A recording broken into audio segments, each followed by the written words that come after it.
Be quiet, Jeff. Stop mushing up. Damn, she's starting on me already, and they ain't even got fired up yet. All right. Hey, damn, I can't even do it now. What day is it? I can't do They got it. a movie out on that too. Yeah, Dixie was in the living room earlier today, and she hollered, "Hump Day," and I said, "Yeah, today's Wednesday." She said, "No, it's a movie. It's called Hump Day." And It's on follow. I'm not gonna tell you what went through my mind, but I said, "Why don't you play a little bit of it and tell me what it's all about?" It's on follow. That's what it's on. But I hope everybody has had a good hump day today. And I want to say hello to White Life, Harvest Mary Moon, Bubble Bibble. Wait, you need a banner put up? It's Bibble Bubble. No, I said Bubble Bibble or Bubble Bibble. I said, don't go confusing me. Damn, we ain't even got started yet. Debbie Golden. Hey, Vester. Oh. What's up, Vester? Susie D says, "Hey, Dixie." Say. Oh, I got a joke for you, Bushcraft. Uh-oh. What does a gay horse say? Oh, Lord. Hey! That was on them dad jokes. Hello, Great Jams. Glad you could join. Aqua Trillum. So we Oh, did you hear the one song today from the Vineyard Chicks? Which one? Boss man, I've been coming and going. I don't know which way up and down is. Invincible. No, I've not heard it. Oh, they did a really good job on that one. Did they? Yep. Even got Bunky in there too. Oh, really? Well, Yeah. you know I'm gonna have to watch it now. So, is Bunky hitting them high notes in this song? Oh, she's playing the guitar. Oh, okay. That guitar's about as big as Bunky. Yeah.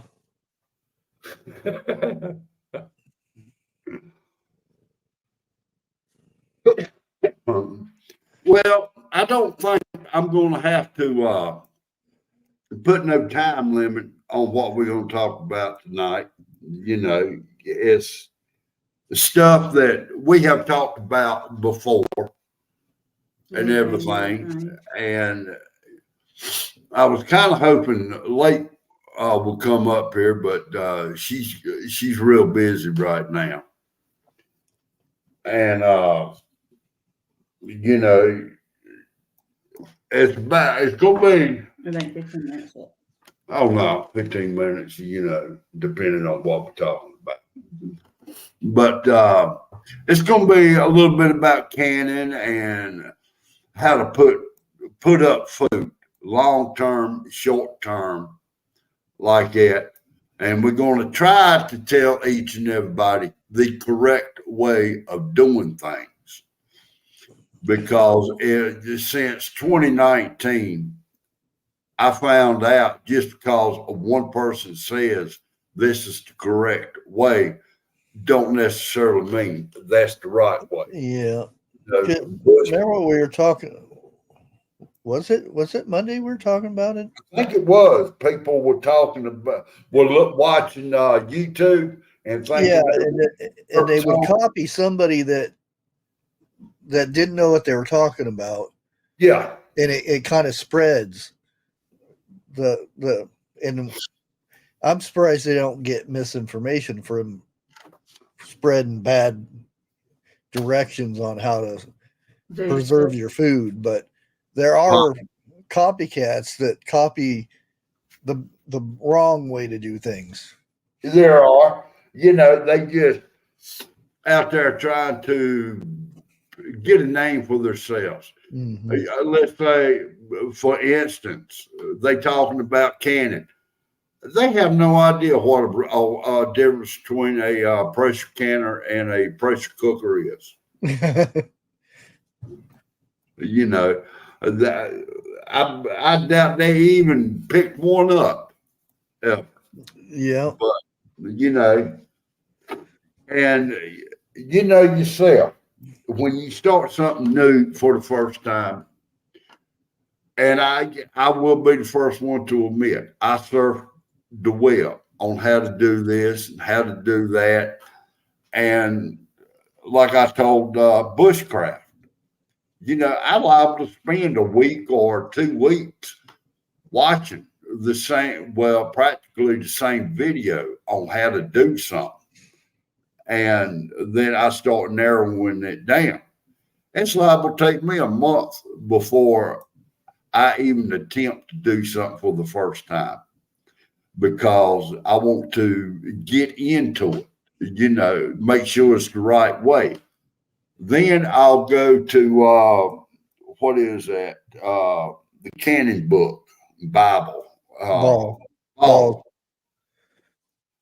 I'll do it like that for the first couple of times. I usually use that just for the how long to keep stuff, how long to pressure can something. Well, my only problem is with Ball Cannon book and everything, it does not give you a shelf date, how long it'll stay up on the shelf. Oh, see, they can't really tell because depending on how you store stuff, that's the main thing. After it's been canned, and Right. again, when you can something, soon as you take it out of that water and you put it on a towel, 24 hours, you do not touch it. No, you don't shake it, you don't dump the water off of it or anything. Just picking that jar up and tipping that water off can ruin the seal. Yeah, and I mean, and it's like we were talking earlier today. It's got steps that you follow. Do not, under any circumstance, skip none of those steps. You wipe, make darn sure your jars are sterilized. Okay. Yeah. Some people saying that you don't have to heat your tops up. You do. The reason you heating your tops up is to kind of loosen that rubber up, that rubber seal. So when it does seal, and sterilize them. Yeah. Because it does have two purposes. Because there are some people think, oh, it's just to sterilize. No, it's to loosen that rubber seal up around. Yeah, because it's pretty hard whenever a fresh lid. It's that seal around that edge is pretty stiff, and once you heat it up, it's like pliable. And then once you finger tighten that, because you don't over tighten it, or you end up with a busted jar. It's because all that pressure's got to escape. And Didn't like that noise, evidently. And make sure that you wipe the rims of the jar down. I do it with vinegar because the vinegar cuts any grease or anything on that rim that's going to connect to that rubber seal. And if you've got any bit of grain on that rim, when you put that top on it, all that work you've done was for nothing. Yeah. Because it will not seal. And okay, let's talk about a false seal. Okay. After you get through pressure canning it, you take it out of the pressure canner, you set it down. Every one of them, liable to seal within 24 hours. Okay. Wash your jars down, get all the stickiness off of it and everything. Remove your bands. Throw them in a box, throw them in a drawer. Don't throw them away because they can be reused. And let's say a week goes by. One of them is subject to pop loose. Well, I want to hear from Chad. How do you store your rings? Those who out there that can, how do they store their rings? Do you stick them in a jar, or because I have a weird way of storing mine? I've I'm kind of curious. I'll let Chad answer before I say, but I've seen a couple. Oh, you don't reuse the rings? Oh, that's interesting. Now the rings can be reused time and time again, unless they are so Yes, I use rim juice. Use what? Rim juice to clean my the jars. Yeah. What, lemon juice? Yeah. It's vinegar, but I just call it rim juice to. Okay. Yeah, I don't know why it just came out that way, and then it kind of stuck. Okay. Well, now it's also like this right here. I use white vinegar. I don't use apple cider vinegar. Okay, yeah, I mean, but it does the same thing. And I'm on well water. Okay, so I may have a half a cup of vinegar left over. I pour it in the water that's in the canner. That keeps clouding up whatever in it. That's the reason that they tell you to do that. And some people will say, if you're on city water, you don't have to do that. I don't know. I've never. You have to do that. Okay. I mean, my city water, is that way. From city water? Yeah, it'll cloud up just as much as anything else. With all the chemicals they put in the city water, I wouldn't think it done that. You got to think about the pipes too and everything. Well, they don't use copper pipes no more. Oh yeah. Have you seen water that goes through copper pipes after 8, 9, 10 years, or any pipe? Well, I was going to say, remember the cast iron pipes? Yeah. Or galvanized, not cast okay, iron. You got I'm going to use this as an example. Okay. You got a 3-inch galvanized pipe coming from the well to your house. And about 8 years after all that crud and everything gets caked on there, you have about a pencil stream coming through. And see that TJ Cat said she gets a white film on hers, and she's got city water too. Okay. Well, see, that's something I didn't know. Like I said, I'm not on city water. Me, I city water. You win. Yeah. I think last time we drank city water is 25, 30 years ago. And you could smell the chlorine in it then. Mm-hmm.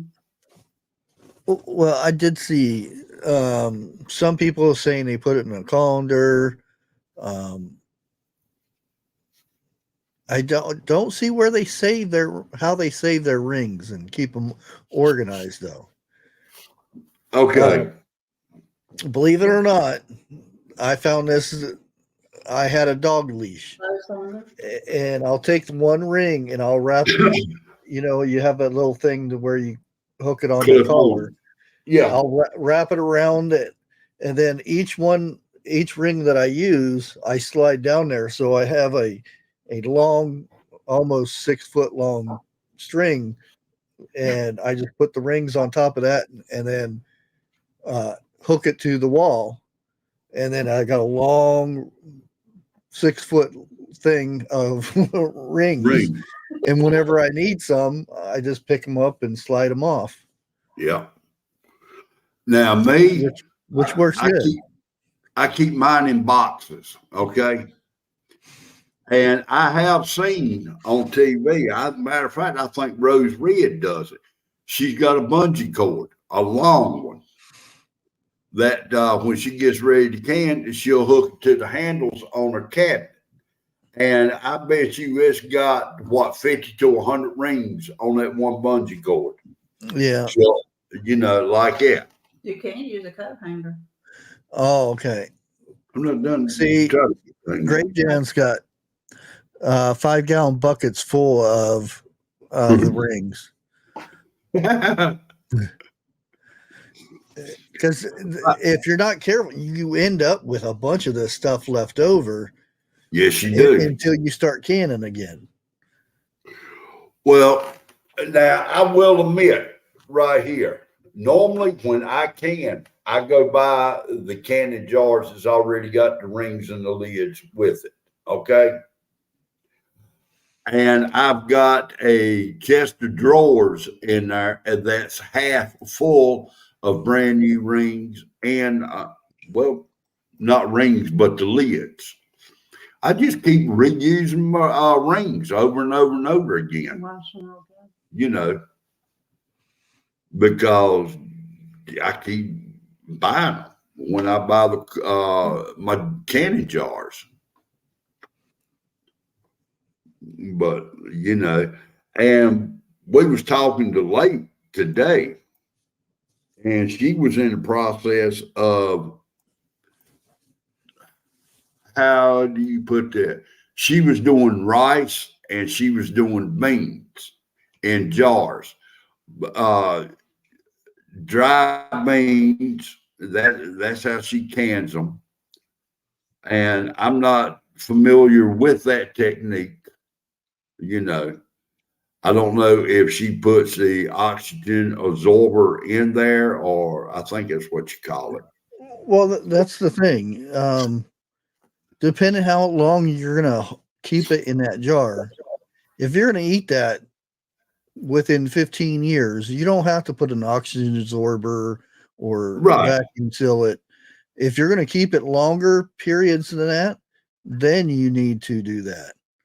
But if you're going to be eating it within 10 years, there's no need to on dry goods. I'm not saying all things, but like rice and beans, because believe it or not, when you go buy a bag of rice at the store, a lot of times it's already 10 years old. I'm not going to disagree with you on that. But now she did say that her beans, okay, and she was doing many different types of beans. She was washing her beans and everything before she put them in a jar. And I was wanting to ask her, but for some reason, forgot. Does she let her beans dry, and for how long before she put them in the jar? And I don't, if she is putting rice in the jar, I don't know the process of doing that, except for, you know, well. I don't think she would wash them first. No, not the rice. But no, even the beans. I don't think she washed the beans. Well, now she said she said today she had washed her beans. Maybe you misunderstood, and she meant washed the jars, because you want to make sure you sterilize the jars. Right. But now. But you don't wash your things. Yeah, there she goes. No, I didn't wash or wash. You didn't wash your beans. Bushcraft, I think she spells like you pronounce wash. Yeah. Wash. Is that better? Wash. Okay. My misunderstanding. But a lot of people on here will or in chat will tell you the same thing I'm fixing to tell you. Oh, When you buy Mylar rice, bags. Yeah, I would for a Mylar bag. Put an oxygen absorber in there because that way it creates a bigger seal. Because but when it shrinks the air up, it makes a better seal for well, Mylar bags. I've noticed one thing when I'm using Mylar bags, I get those oxygen absorbers that's supposed to go with it. And I threw some beans in one just to see how it works. I throw one oxygen absorber in it and I'll wait a week. I still got air in there. I have gone, I have put 4 oxygen absorbers in one bag of beans. I'm going to say a quart bag. Okay. And I mean, I got the seal that I was looking for with the 4 oxygen absorbers. But why so many? Well, For a quart? that's the thing. You got to know what, because they come in cc's, if I Right. remember right, and you have to add up how many cc's does it take to remove the air out of like a gallon, and then you have to put that amount of cc's in with whatever you're sealing. Okay. But now I was Which, thinking, of course, they won't tell you that. yeah, I know. And sometimes it's kind of hard to find out the right information on that, of how many you're supposed to put in. Uh, can be from a quart jar to a gallon or even 5 gallon. Imagine how many you'd have to put in for a 5 gallon. Well, I'll just about bet you right now, every one of those I'm gonna have to throw out and reorder because I've had them for about 3 years, maybe a little bit longer.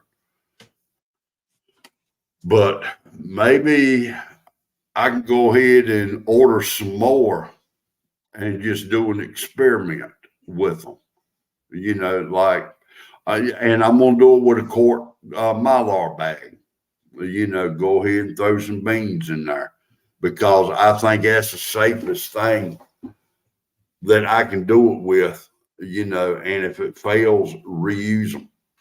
Use not reuse them, but use the beans until I get it right. But the when I ordered the Mylar bags, they came with the oxygen absorbers with it. And like you said, there's no instructions. I thought just one oxygen absorber would do a quart bag. I was wrong Yeah. because they are the small ones. I had to end up using 4 to a quart bag before I got the seal that I thought that I was supposed to have. And the seal then was like rock hard. Yeah, it depends on the bag too, because some of the bags you can actually use a vacuum sealer on them. Some of them the hair straightener things, you can use those. And some of them have the Ziploc on it. What I like to do is, if it has enough bite to it above the Ziploc thing, I'll seal it there. Exactly. And then say I want to open it up, then I can seal it back with the Ziploc. Yep. Now I've got some like that. What you talking about? I could not use the vacuum seal on it. Yeah, some of them you can't because it's just, some vacuum sealers you need like a good space, A good inch. for it to reach down into the vacuum part of it. But it's like this. You see the 30 one True Grit uses. No, I didn't see that one. Oh, that's the one I want. I think they It's call got it a pleated bottom to it where it stands up on its own. no, it's that's a good size, and they just push down, and it's even the little boy does it. You see it Huh. when they were doing the bacon. The little boy was over on the side, and she was stuffing it, and she would hand it to him. All they do is push it Oh down, yeah. and it's got Oh, that handle on it. you talking about the vacuum sealer? Yes. Yeah, I'd love to lay my hands on that thing. yeah, That's an industrial type vacuum yeah. sealer. And that's what they said. They had the food savers, and they said food savers great, but for what they do, they would burn through one in a year's time. So Yeah. they went and spend the extra money, and they got one of those nice ones, and Oh man, yeah. they burn through it. They go, vsh, vsh, vsh. You're that fast. Yeah. You know, it well, good evening, Sniffer. Well, now I burnt the one I got from Walmart. When you first buy it, it's the best damn one to get. Okay. It's for beginners only. Hell, I went through mine less than 6 months because it got to where it wouldn't seal. And now it won't even seal a jar. I have to use a brake bleeder to seal the jar with. And I'm going to tell you, my forearm is wore out after a case of them, case of jars. But that, you know, that's a dream come true if I can get one like that. Yeah. And I'll have to message her and ask her what one that is and see if I can get a sponsor do a video on it. Dude, you better be That'd be sitting. nice. You better be sitting down when she tells you how much it costs. Oh yeah, I'm pretty sure that they're expensive. I'm gonna say they up there with a freeze dryer, if not more. Oh no, not that high. I don't know, dude. I don't know. I think the cheapest freeze dryer you can get is like 5,000 now. Really? Yeah, they're expensive. Dude, look, unless I'm got a whole heck of a lot of people that I'm gonna be dealing with, I cannot see myself buying no freeze dryer, not even a cheap one. Oh no. I mean, a cheap one is what, $500-600 for a cheap one, and that's one from China. I'm glad 15 minutes is up, but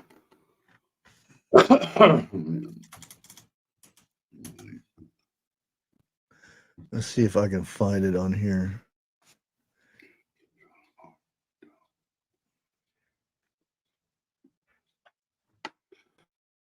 I don't know if Grape Jam wants to know, are you talking about the one that does need to be plugged into the food saver? I think. Oh no, the one we're talking about it's an industrial type one. It's one they use at to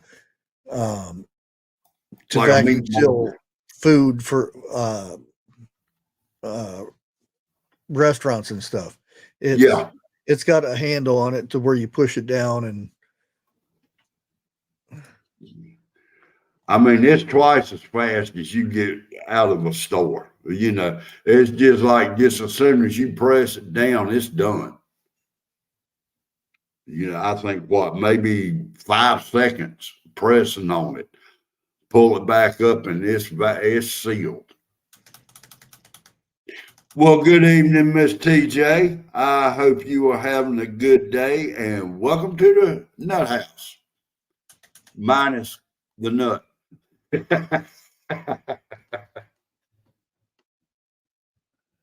But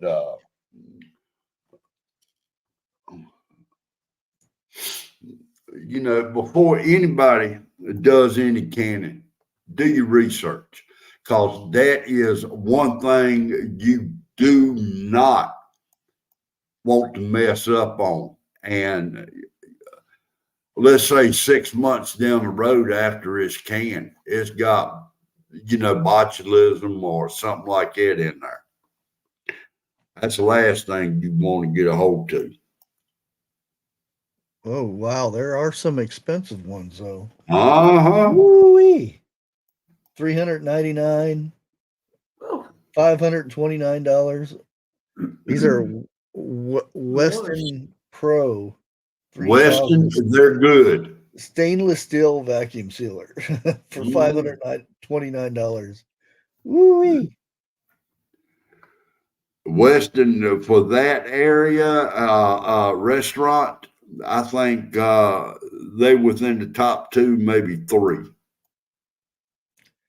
I heard what it was, but I can't remember what the name of it was. That's why I was hoping maybe come across one and see. Oh, that one looks really nice. The the one I ended up getting from a company, they ended up when I first did a review on it, it was like $56. Now it's over $100. I can't remember the name brand of the one I've got either, but Grape Jam says, "Wow, well, who wants to sponsor me with that vacuum sealer?" yeah, I really. know. If anybody is getting serious into food prep, I would highly suggest that would be the one to look into. Well, I would Providing your finances are right. well, what I'm going to say is I don't know plans for the cows. Moo moo. Are they going to be freezer going to freezer camp? Something like that. You would probably want to invest in a good Yeah. vacuum chiller so that Well, you could vacuum up all that meat. not just the cows, but you talking about any livestock. I'll put it like that. Okay. Hogs, Venice, so on like that. You know.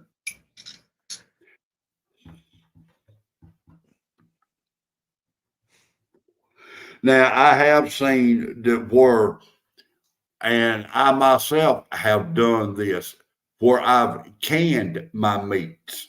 Okay, I'm Oh yeah. talking pork chop, chicken, steak, so forth like that.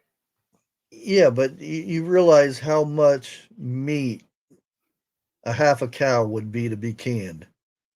Man, I don't even want to go there. That's going to be expensive. You would have to have 4 canners going at the same time on the stove, and you'd be nonstop. And probably a couple of water bath canners. I don't know. Yeah. Would you water bath meat for 3 hours to can it? I'd have to get up with somebody and ask them that. Yeah, it'd be double. It's double what pressure canning is. What, an hour and a half? 90 minutes for beef. Well, hamburger. So I don't know. Stew meat would probably be the same. Yeah, any type of meat is 90 minutes. That's the way I look at it. Yeah. And I think we're talking quart jars, okay? 90 minutes quart jars. and I think it's what 75 minutes. Pint jars. Grape jams. The outdoor kitchen is wonderful. I remember when me and my wife first started, because when we first bought our own property, we had Okay. 10 by 50 trailer that I ended up was building onto, but cannon inside of that in the day in the summertime without AC. Oh man, Miserable. I took a week and built an outside kitchen, and it was so much better, so much better. Oh, because Well, now, if you're canning, and that's the thing, you see people canning on TV, on YouTube and stuff. They yeah, can once, but for those who do canning for like a garden and stuff, you can serious. all day long. It's a nonstop process, because as soon as Well, one batch is done, you got another batch going in, yeah, and you do. it's constant like that. But you've got, in order to start this, you really got to be dedicated. And it's Oh, like Bushcraft says, you ain't gonna can just once and expect to do it tomorrow and be caught up by the end of garden season. Because if but you thinking like that, there's gonna be a lot of food wasted. but that is a good way to start, though. Say you're going to do a batch of pickles, which is maybe one batch, depending Yeah, how many you're doing. But uh, like I did a batch of bread and butter pickles, and then I did a batch of relish. So that was, I had to do it twice. Well, actually, it was like 3 times, but still, and that was a little. Pickles is a slow process. You don't. It's not like an hour and a half like some things. But when I was doing spaghetti sauce, that was 18 hours. And really. oh yeah, because it's the biggest pot I had, which, and not the water bather, but the biggest pot I had was only 5 quarts. So I could only do 5 quarts at a time. Okay. And the process of making spaghetti sauce, unless you're just making the juice, is you cook it down where you thicken it up and stuff. So that meant I'd fill the jars up, get them going, and start on another batch of spaghetti sauce while the other was water bathing. And Yeah. yes, you can water bathe. You just put lemon juice in there. But it just, it comes down to, we can tell you so much things that you need to do, that you should do. But what you truly need to do is get that ball canning book. And whatever you're going to can, look it up in that ball canning book and go by that, the first 2, 3, 4, 5 times. And Till you, believe it or not, I don't have it. Um, the first book I bought. I used to have it, but I don't anymore because moving and all the Yeah. stuff that happened and everything. It just come up missing. Well, now the very first canning book I bought, I didn't know Ball had a canning book. Okay. Oh, grape jams? You mean the bathtubs? them long bathtubs where they have a fire underneath of it Oh, to do water bathing at a big amount at a time. make. Oh Believe yeah, it or she not. has one too, doesn't she? Yeah. It's not as big as the one I seen. The one I seen, I think it was made out of stainless steel, and they had they actually had fire underneath of it, and Yeah. it was probably 6 feet long. Well, now I know the one that she's got. If you was to do it on the stove, it takes up both burners, front and back.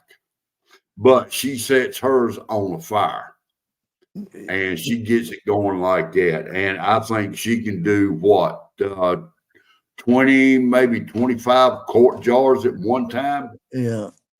It's right much, but yeah, water bathing and pressure canning are two different things, but yet you get the same results. And that's the thing right there. And what I like to say whenever I start canning, I get everything in the stations to where, like, right. I have my towel down. I'll have my little dish for the a little pot for the lids, and then I have my pressure water bather or pressure canner, whatever I'm using at the time. I have it over there all ready to go. I have a electric kettle heating up water so I can put more water in or whatnot. Mm-hmm. And then I get all my tools and I have them in a section.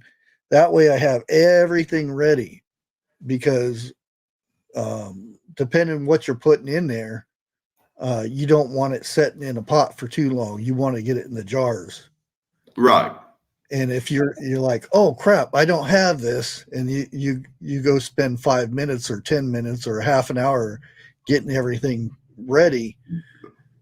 If it's a jelly, you could have really thick jelly, and then once you put it in a jar, you're having to try to get all the air bubbles out. Now, let me say something right quick, okay? When y'all go to the grocery stores and y'all buy stuff, try to find whatever you're buying in glass jars, okay? And hang on to them, because they say you cannot pressure can. If you go to the store and buy grape jelly in a glass jar, they say you cannot pressure can that, which they're right, but you can water bath it. Put it on. You just have to make sure it's the same. Yeah. And the best way to do that is take a regular mason jar and squish it down on something to where it leaves an imprint, and then take the other jar and see if it fits in the same spot. Oh no, you can take the let's say, like, you go to the grocery store and buy grape jelly, strawberry or whatever. Use that jar, put in what you're going to can, what you're going to water bath, and go ahead. I ain't talking about cranking the top down, but tighten the top down and set it in water. It's got to be submerged. What is it, about an inch under the water? I'm talking about the lid, the actual lid, not the canning lids. That way you make sure they match up. Okay. Yeah, because even some of the lids you can screw them down, but the rim doesn't match the actual lid of the canning lid. That's why I said it's good to, like, if you got some styrofoam or something where you can push down and make an indent with a canning jar, and then see if the other one fits inside that. That way it's a perfect match. Yeah. Okay. But don't pressure can it. Only water bathe. Well, see, after I wash my jars and everything, I put the lid on it and I crank it down, and then I'll set them to the side. I don't put my jars up and put my lids in a box or something like that. That's the way I do it. But, everybody's got their own technique, and you was talking about setting up your station. when I set my station up, I want everything right there to where I don't have to take a step. I can just turn a certain way and everything is right there. Mm-hmm. Like that. Because And look, another thing, which I thought I had really good shelving, because canning things, the jars and all the food is very heavy. mm-hmm. So that's another step that you have to make sure you have strong shelving. Yeah. Right now, I'm using the plastic ones, and my stuff is already starting to wobble. The other ones I had were half metal and half wood that were already in here in my basement, and I thought those things were going to last for 100 years. Yeah. But something gave in the middle of the night, and we heard a big. I thought I thought the tree fell. Oh no! When it was up, I thought the tree fell, and I went in the backyard. I'm looking around. The tree's fine. What the heck was that noise? And I came in the back door and like, what is that pickle smell? Oh, And I'm smelling. I'm like, what is all that smell? And I'm trying to figure out where it's come from, and it dawned on me, and I'm like, no. And as soon as I went down the basement, a bunch of canning jars were busted, pickles, spaghetti sauce, yellow wax beans, you name it, it was all over the floor. well, see that I've also have seen videos, and it makes perfectly good sense. When you are storing whatever you have canned, do not stack it on top of one another, because that can give you a false seal also. Well, the thing is, there's those who do believe in this, which if I had to, I may do it in this, and I have done it in the past, but they can be stacked. If you put the rims back on them, but don't tighten them, you loosen them, you can stack them. But that would be last resort, because I would always only have it stacked one high. Yeah, there are people that do this, and I know that they've said they've done this and had stuff from 10 years ago and hasn't went bad. So, but now I will admit, regardless of what I said and everything, we've done some relocating with our canning that I've done, and we have got it stacked, but it's one high. That's it. It's not or nothing like that. And I will, I do not have the rims on mine, like that. But that ain't it. We got summer coming back around, and I know I said it last year, but I am going to have a garden this year. I'm going to relocate my garden. And one thing Jeff said he's going to can this year is chitlins. I will send you some through the mail fresh. No. It might be good once you get there. It may not make it. They may throw it out on the side of the road somewhere before it gets there. Just make sure you clean them out first. And I was sitting there watching some videos on this. There is a certain way of cleaning these, and yes, there is. There's a famous red bucket where the chitlins come in, and that says that it's pre-cleaned. They're not clean. There are a lot of women that swear up and down there says there's no such thing as pre-cleaned chitlins. Because there's also a membrane that you have to take out when you clean those out.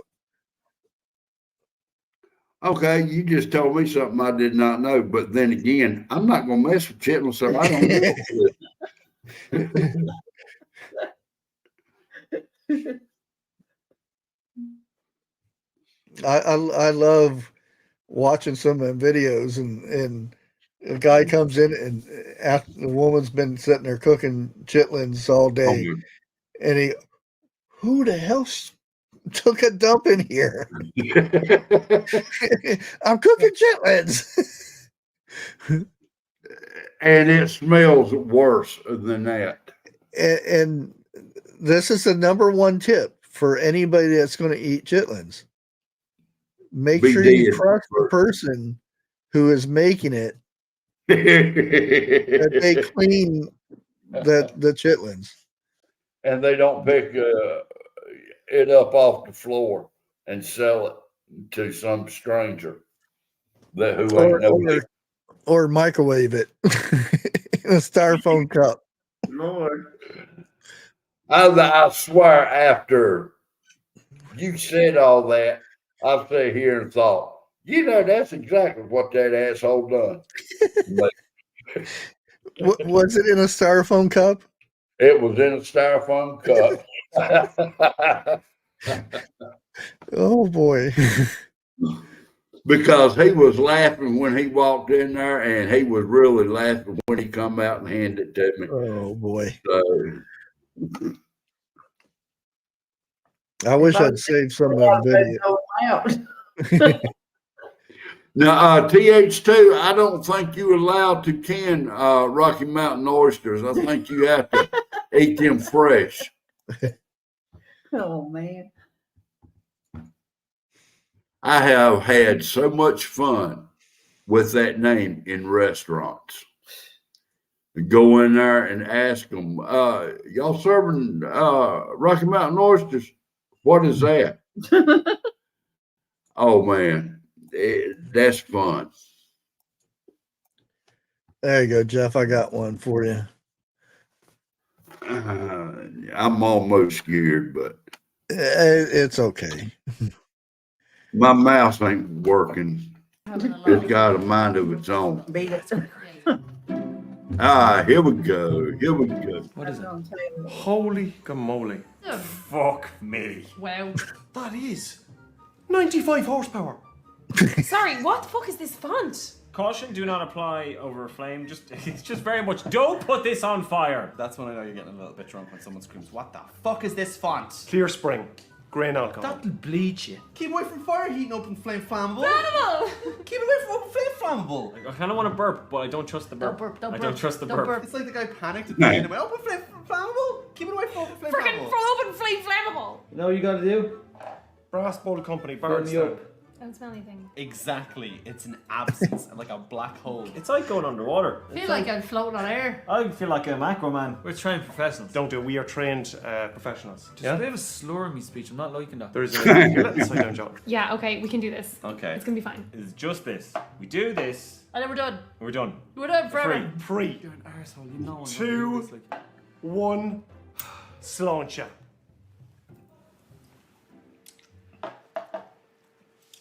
I like these two. The woman is just like no phase in her, and the guy is like dying. Let her in. Woo!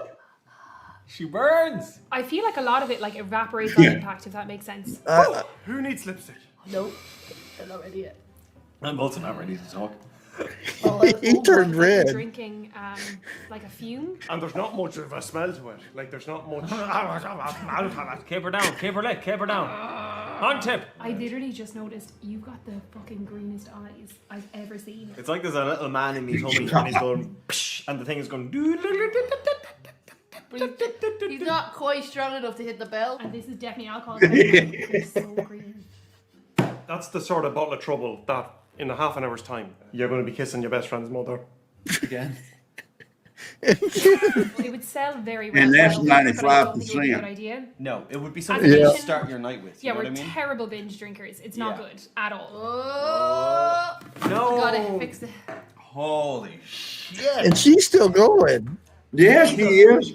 Right. Not Yeah, even Richard's a the best face in the on world. her. They're all a bunch of anus. I love the Knob Creek whiskey. No, She's real. there's nothing like a drop of knob. Overall thoughts on those extreme American spirits? America, you did it. There was no effing around with those drinks. No, they were effing good. around at all. Every single one of them was like, hey, you want to party? Let's party. So subscribe at the same time. You ready for this Good now? hustle with it. Good 3, hustle with it. 2, 1. You know, I got to admit one thing. A hillbilly would probably outdrink each and every one of them, even that woman. Yeah, I always thought that Irish were supposed to be, you know, Yeah. drinkers.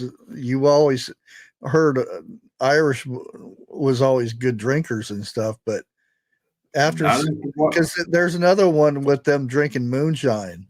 Oh, And they're no. like, ooh. Well, you got to remember this. What is that one?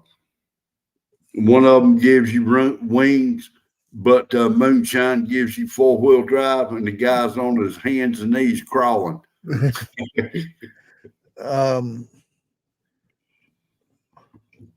Oh, dang it. What was I going to say? Red Bull gives you wings, but moonshine gives you 4-wheel drive. Oh, that's what was peppermint moonshine. I don't know why anybody would do that, but I don't either. this old guy, I mean, he's probably close to 100 years old. And his daughter gives him this big old glass of moonshine. And he sips it at first and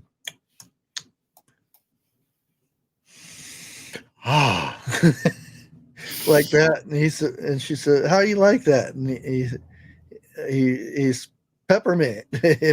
and he well, I might need a little bit more. She pours him a little bit more, and he's like not making any faces, and he goes and downs the rest of it, and peppermint.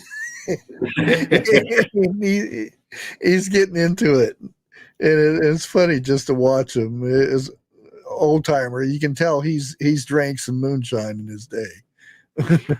Yeah, you know, I've drank right much moon in my day, but I will admit my favorite is peach. You know, yeah, I like peaches, but the peach moonshine, that's the one I'll go for every time. And you can tell the difference from fake peach moonshine to real peach moonshine. I'm not going to say, but Yeah. Another one was this guy shaking up his jar, and he says, "This ain't the fancy college moonshine drink that you get in the grocery store." Because the stuff you get at the grocery store is like a tenth of what the actual real stuff is. Oh my God. Because it's not legal to actually sell. Well, it's not legal to sell moonshine. Well, you can, but it has to be watered down. That ain't moonshine. I'm sorry. It's still moonshine, but it's watered down moonshine. But well, now look, before we get into this story, let me tell you something. If anybody out here decides to grow a wild hair, the best way to check and see if you've got moonshine is pour a little bit in the top, set it on fire. If you cannot see that flame, yeah, it's going to be some of the best moonshine you'll ever taste. But if you see a blue, blue or yellow, then it's weak. Yeah, and if you see one that's got a green flame to it, throw it away. It ain't nothing but pure kerosene. But the clearer it is, the better off you are. Because Even the stuff that comes off of out of the steel, it still gets watered down because that stuff that comes out of the seal itself what would kill you.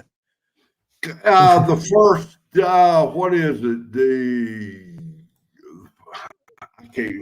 first run, they call it the first run. Yeah, the first top layer of the water or of the throw it away. That will kill.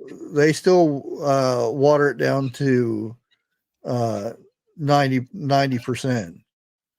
Now, depending on how many times it gets ran through, okay, Yeah. the more times you run it through, the weaker it gets. Yeah. You know, and that's the mash. Yeah. Now I've gotten some which is what 80, I think 80 proof. Yeah. And it was like water. Well, are you hard water? You mean 80 proof or 80%? Maybe 80%. Okay, yeah. Because 80 proof is not that well. No. It is to some people, but those who are been raised on it, I guess 80 proof is not that much. If you've been raised on it, it's got to be a good start out 150. You know. Oh yeah. Yeah. When you shake it and there's just that little line of, and that's the amazing thing for those who made it themselves. They didn't need no fancy thing that you stick in there to determine how many proof it was. No. They just shake the jar and look at that little line of bubbles at the top and say, it's 120, 140 proof or whatever. And they would be accurate to almost perfect. Now, if y'all remember the show that come out, Moonshiners, I think that was the name of it. Half of them, and I didn't know this, but I got somebody that I know who made it. And they was telling me that was not the correct way of doing it. You had to do this. And between each batch, you have to get inside of the tank and clean it out every time. Yeah, at the top layer, it has that film. Yeah. It's like battery acid. But you see, they don't show that, or they didn't show that on Moonshiners. Yeah. What I can't understand is with it being illegal in the states that they done it in, how come they wasn't caught? Educational purposes only. Is that what it is? Wildlife, I will not disagree with you there. Popcorn Sutton was the best moonshiner around in his day. Yeah. There is people today still looking for his recipe. Yeah. And there's some that say they know it, but that's always the case. Oh, I got his recipe. He gave it to me one day when he was over here. Well, let's see you do it. I mean, they're still digging up jars or jugs that he made years before he passed. Mm-hmm. And I mean, it is selling for very high dollar. But it's got to be proven that Popcorn Sutton was the one to make it. Anybody? Yeah, my grandpa used to make it. I still remember hauling 5-gallon buckets of water up to certain locations. Yeah. And these are, and this is not in my area. It's south from here because the more you go south, the higher the mountains go, and they're not really mountains, but you might as well call them mountains when you're trying to carry two 5-gallon buckets up a hill. But I will say this right here, okay? If you're looking for steals and you find one, if you don't know them people, you're in the wrong place already. well, that's true too. The chances are going to be 99%. You're going to disappear. I mean, plain and simple. Let's just Leave it at that. yeah, leave it at that. Okay. Yeah, I remember there were certain paths you had to take and things you had to step over, and there were certain sticks that were pointed a certain way that you knew you didn't go that way. Right. Yeah. And that's when I was a little kid going with my grandpa. But like I said, every moonshiner in that area knows one another. Plain simple. They know who you are or whatever. If they know that revenuers. I wouldn't want to say that, but yeah, you know. Yeah, I remember. I've heard stories of that. I have too. Big time. Big time. Well, the thing is, my grandpa, one of his friends was a revenuer. Oh no. And they tangled in the past. Nothing dangerous. It was just fist fights. And my grandpa was he's a coal miner. He used to pick up the coal carts by himself. He would pick them up and carry them back in the mine. And those things are hundreds and hundreds of pounds. I seen him punch a horse and killed him on the spot. Yeah, because it pissed him off. It wasn't like this a punch. It was like a hammer punch, like this, bam. I had, well, I did not see it. It was a little bit before my time. I had an uncle who got pissed off at a bull and hit him in the head and killed him. It broke his arm in 3 different places. He killed that bull.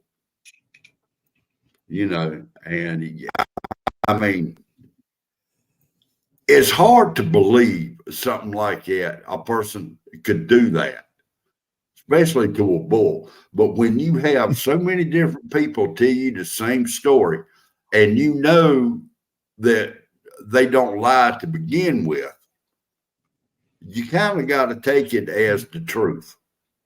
Yeah. Well, I heard stories of him picking up mules and carrying them out of the, because they couldn't use horses, so they had to use. I guess donkeys were not. They were stubborn. Donkeys were stubborn, so they used mules for the carts to get them out of the mines. And when they didn't get out, somebody had to pull them out. My grandpa would just pick them up and carry them out. Oh, I'm gonna let you tell a couple of stories. I got to go in yonder for a minute. I'm gonna let you take over. Okay. Yeah, I used to love hearing some, and that's because when I stayed with my grandpa, there was no TV, there was no radio or anything like that. It basically was me and my grandpa sitting out at the fire pit, and he would tell stories while he'd have his jar of moonshine because he wouldn't drink in the daytime. At nighttime he'd have him a little moonshine before bed, and we'd sit out there and he would tell stories about this and that and the other thing. The one thing he never told me about is the time the coal mine blew up, and this is in Millfield, Ohio. You can go and look it up. He was the only survivor out of that thing, and the only reason he survived it is because at the time he had 106 temperature, and he went home to get drink some water or whatever he was drinking. I can't remember what it was, but he went as soon as he went in the house, boom, and he lost his two brothers in that. He actually had to carry them out.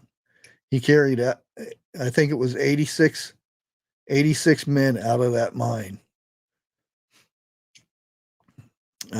My dad would tell me stories of what had happened because he heard firsthand, and said that when Grandpa went back into the mine, he had to he went in and got his brothers first, and then he started carrying everybody else out. And he said at some point he had to go in, and there was people still sitting in the same spot, didn't have a head or anything, and he had to carry them out. And some never found their heads and arms and different things from the explosion. And at the time, that was the worst mining disaster. I'm sure there's bigger ones than that by now, but that was one of my grandpa's rules was to me and my dad, and my uncle, never walk into a mine, never be a coal miner, because he forbid it. After that, he didn't go back in a mine for nothing. And there's people would pay him double the money because he was so experienced and everything. He said, no, I can't go into another mine. I back. Well, well, now, I remember telling somebody this up on here. My grandfather on my daddy's side, look at a bummer. He when the Blue Ridge Parkway was being built, he helped build a huge part of the Blue Ridge Parkway in North Carolina, out of Virginia, I think. I want to say down to Asheville, like that. Now, I may be wrong with that part, but I kind of wish, let's say, like the building of Blue Ridge Parkway, places like that, they would have a billboard with the names of the people who did help in that. I think that will be wild, because that way you can go and look at it and say, that was my daddy, that was my grandfather, great grandfather's name, Yeah. And I mean, come on. if you've never been up on the Blue Ridge Parkway, that's beautiful scenery. Period. Yeah, they at the site they still have it's probably tore down and stuff by now, but they actually put a plaque there. I used to have a picture of it, and it said all the information on it and stuff. They didn't put any names or anything like that. Like the survivor, or because it said there was only one survivor. But didn't give any names. Well, I mean, you know, I know it's a tragedy, plain and simple. Oh, But you've got, let's say, great grandkids who probably don't even know that they had a relative that was in that, yeah. you know, like that. And I think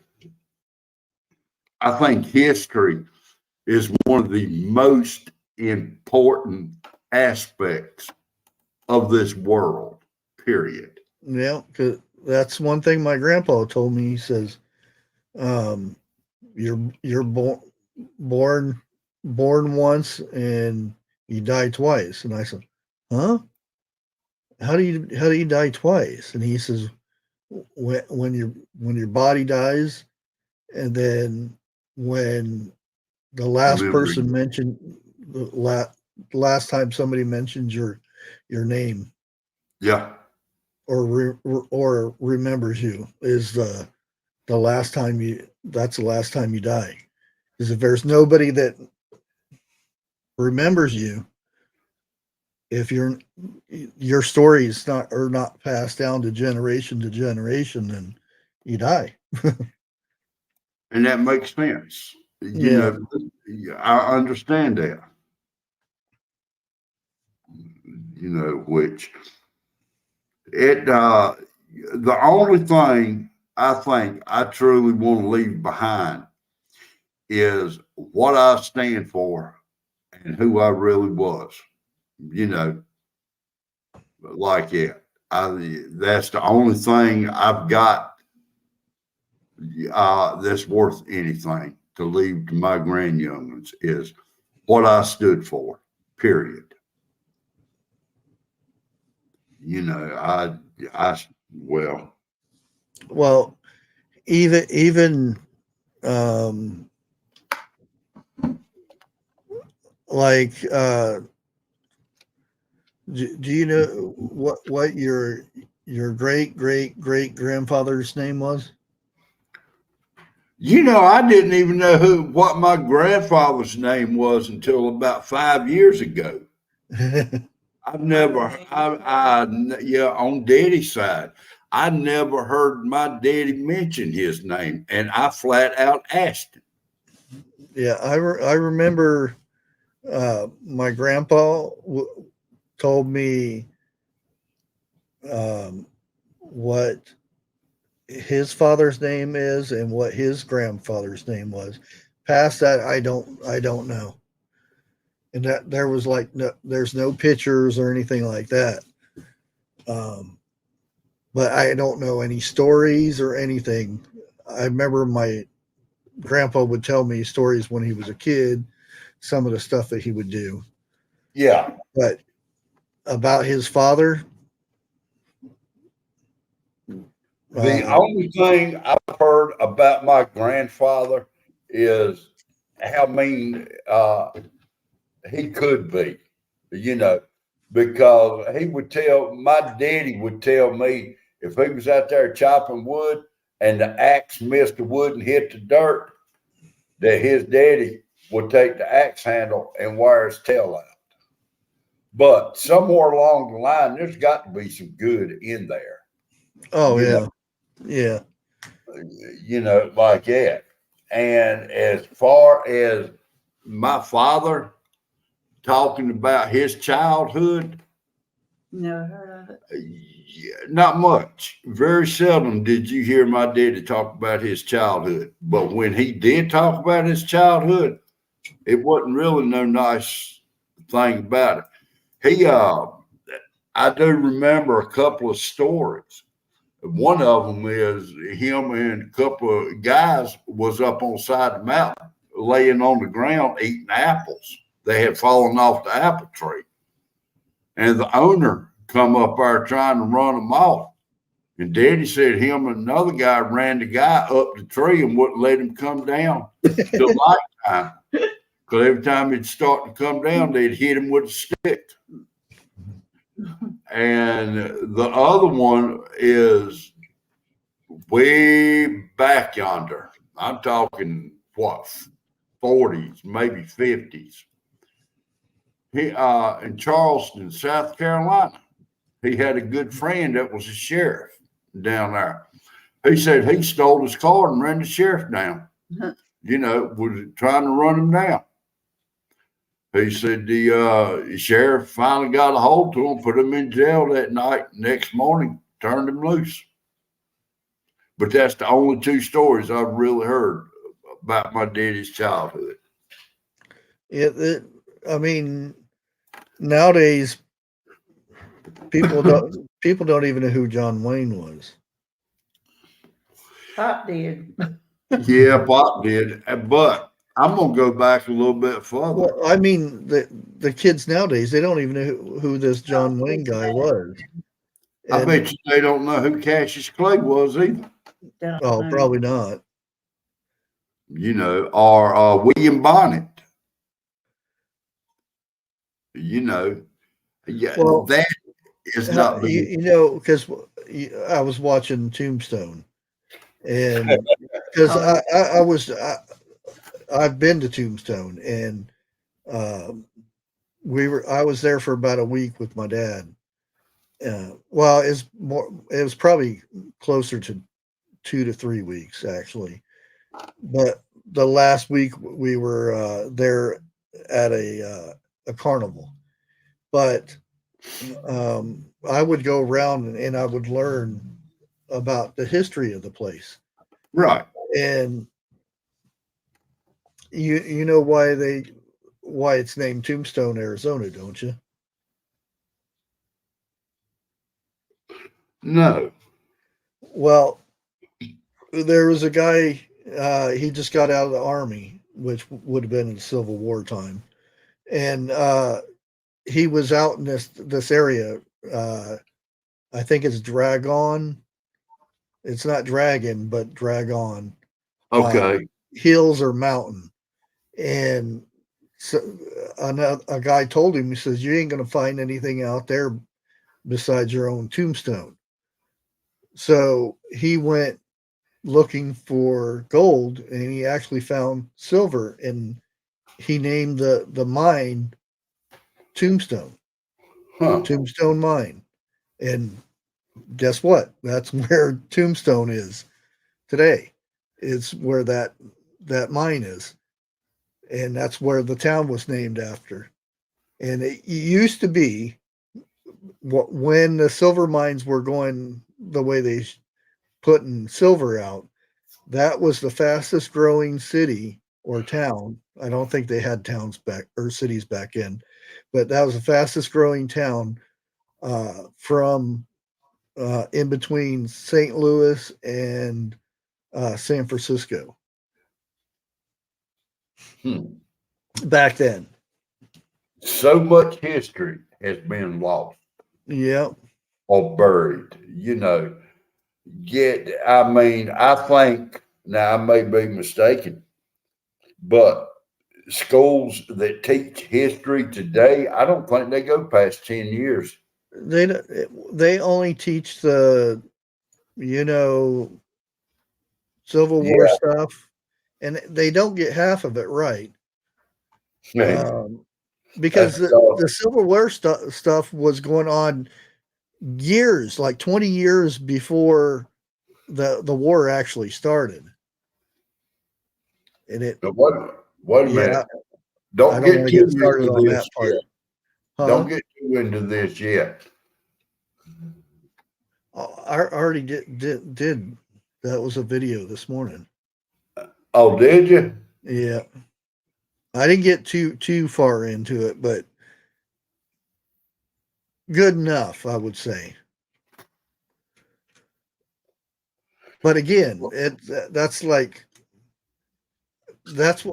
I'm still surprised nobody's talking about this, because it's the same things that was going on back then is happening right now. That the states are getting divided between each other. Well, you do know that there was another state that popped up to knock Trump off the ballots here recently. I can't remember which one it was. It's still only two, and it's still not the last straw. There's the Supreme Court they have to go through yet. Okay. But even Florida and Texas are on this list to have him removed.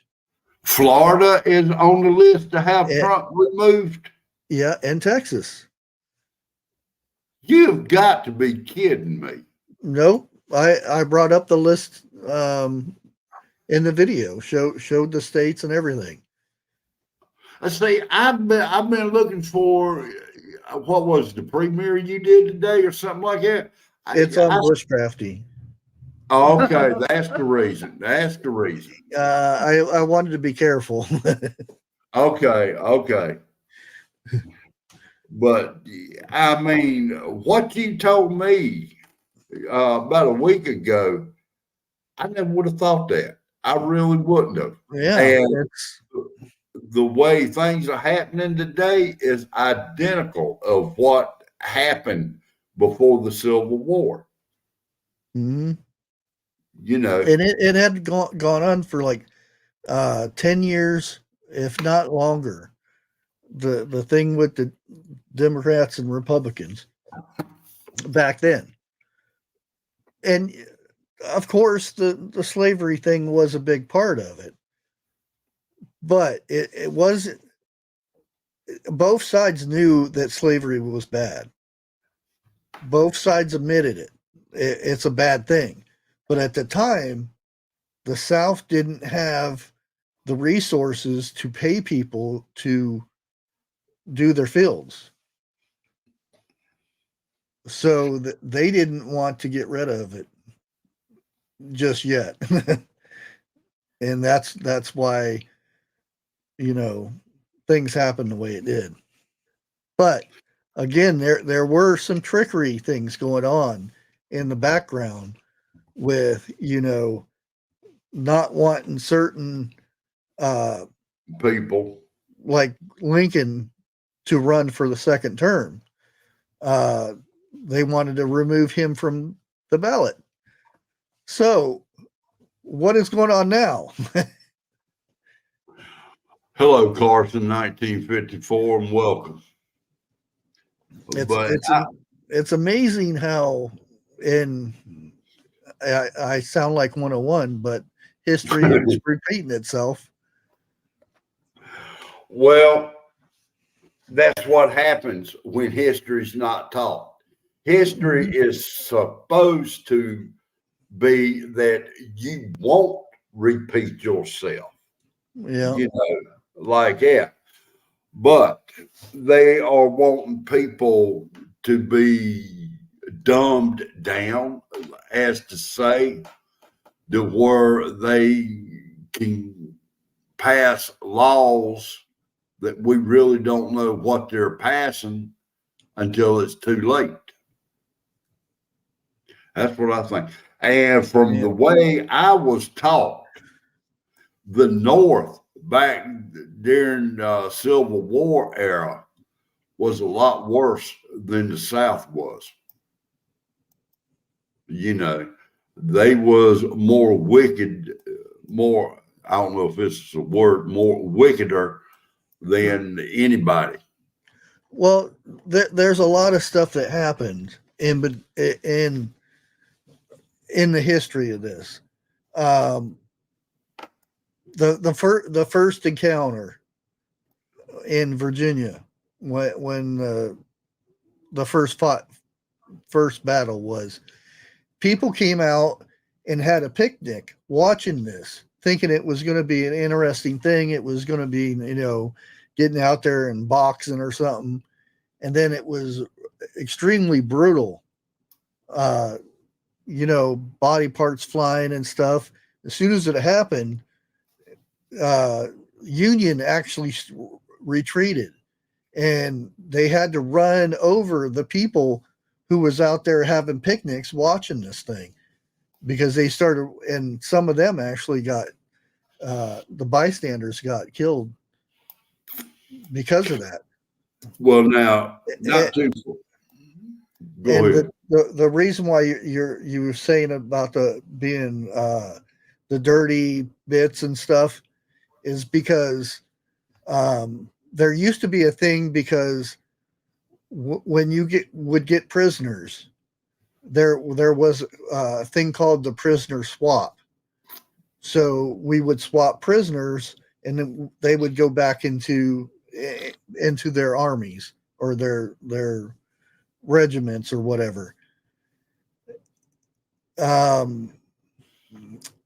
Lincoln made it to where blacks would come into the army, to where they could fight for their freedom. After that came about,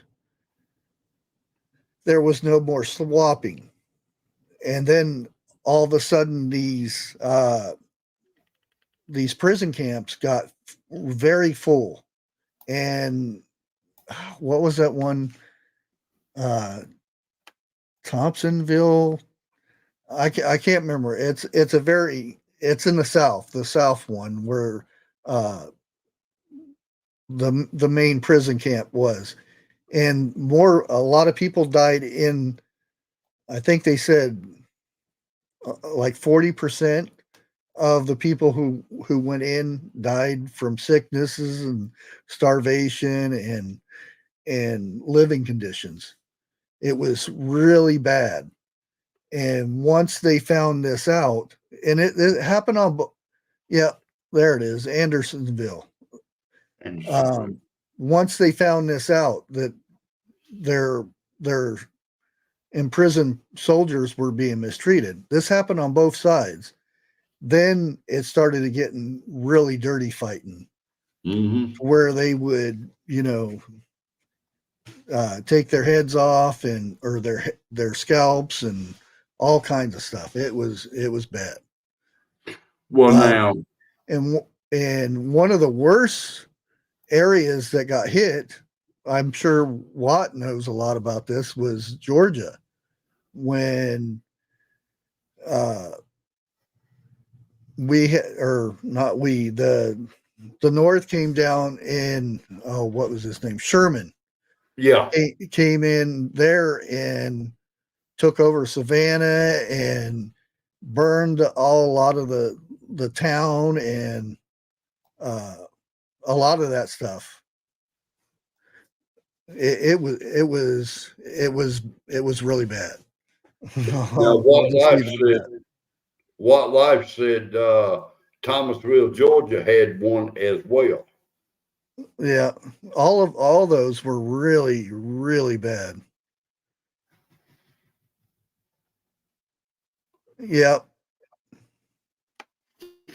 Now, and that's why I said, once they found out how people were being treated in these prison camps, it went from, because after a battle, if you surrendered and stuff, they would give you back. They would send you on your way. Okay, go back over to your side, and they'd be very respectful, because, I mean, honestly, you're still both Americans, and it was very respectful. Go back over to your side. And then after the prison camp thing and the turning off of the soldiers being swapped back and forth, it went dirty after that. Well, now, I have also heard that when they was supposed to march the prisoners to another camp, they never made it. They, quote unquote, tried to escape. Yeah. I'll put it like that. And even Sherman took it upon himself that anything, and it didn't matter if it was military, if it was somebody's home, it was property of the war efforts. So if you had a farm and you had animals, they didn't belong to you anymore. It was the Norse property now, and that's the same thing with all the stuff that uh, um, all the cotton and stuff got shipped up north to make uniforms. And what I was talking about today, that right before everything happened, General Lee and all these guys from the South, they went to school at West Point with some of the same people they fought against. They were all in the same military until it was separated. And a lot of people don't know that. They were enlisted together and learned all these strategies and stuff from the same place, from West Point.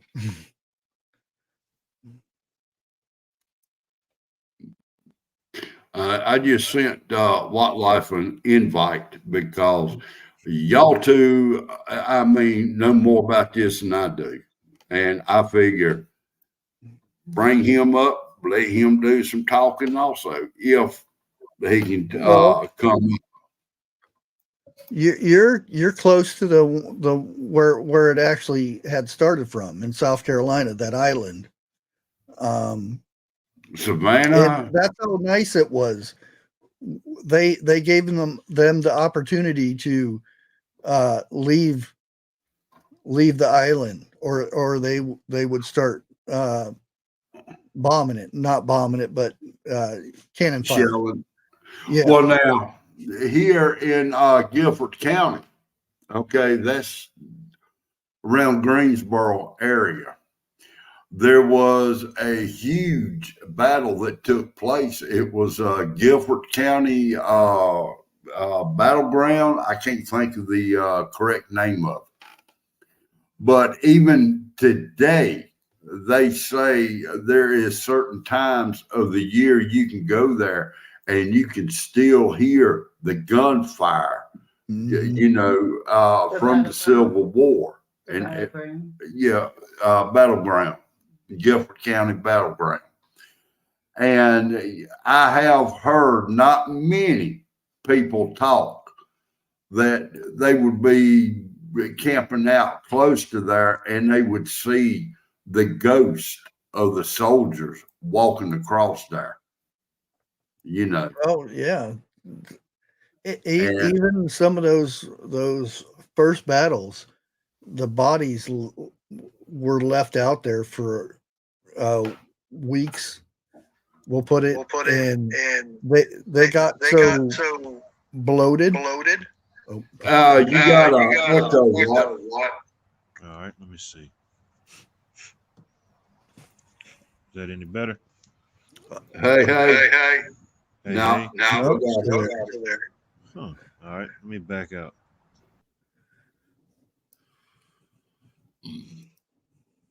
Oh, but I mean, you know, and there was one time that me and Dixie, we didn't live but a couple of miles from that area.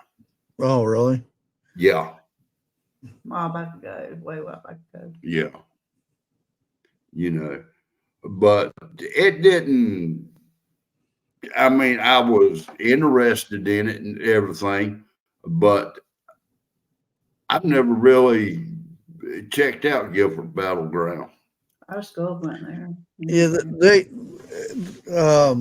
Roscoe over here, it's a small little area, and they say they have reenactments, and I'm like, Yeah, they do. wait a minute, there was no fighting up here. Oh boy, there was big time fighting at Guilford County. Oh yeah, that's where it all happened, was down there. Yeah, It didn't happen in Ohio, and I'm like, why is there a reenactment? It didn't happen. We had regiments that went down there, yeah. we didn't. No fighting was up here, and I never understood why they had reenactments. And they said, "Well, we're reenactment what would have happened." And I said, "Okay." What would have? Well, now you might want to tell people that so they get the stories right. Now there's a little town close to Guilford, battleground, which is called Alamance. Okay. And as soon as you come across the bridge, you could see a chimney on a house that had a hole in it. Come to find out, it still had one of the cannonballs that was still in the chimney. But the person that bought it redone it, and now the hole's not there or anything. So they killed that part of history. Good evening, Watt. Is it clear now? Yeah. Okay. Yeah. Yeah, I've been to Fort Sumter. I've been to Fort Sumter a couple times, and it's actually a pretty cool site. And it's the same way. You can see where cannonballs came in and blasted. There's a few still stuck in the bricks. And that's kind of where it kind of all started at.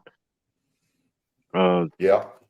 I forget the year, but the Confederate troops fired upon Fort Sumter, and I think in less than 48 hours they surrendered.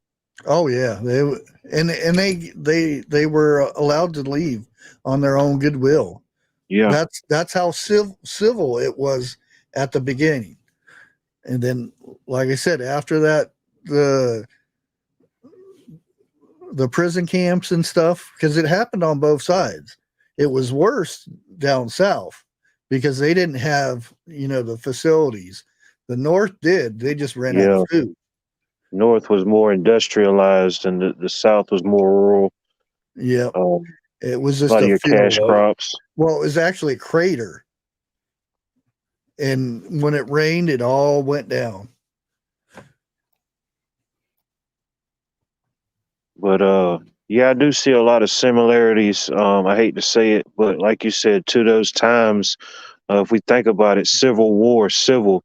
When you think of somebody being civil, you think of us having a conversation, talking about things, normal people. Yeah. But when you have a civil war, you have a clash of ideas. You have a clash of that's pretty much what it is, ideas and I guess certain beliefs. And you think during that time, of course, I mean, how far off are we, kind of battling against certain resources, being able to afford certain resources, the availability of certain things. And like you said, General Lee and a lot of the other generals and stuff, they went to college and school together. There was a lot of brothers and cousins and family members that were taking up arms against each other. And it's kind of like what we're kind of seeing now in a way. There's a lot of division. How many marriages have happened, or divorces had happened because one liked Trump and the other one didn't?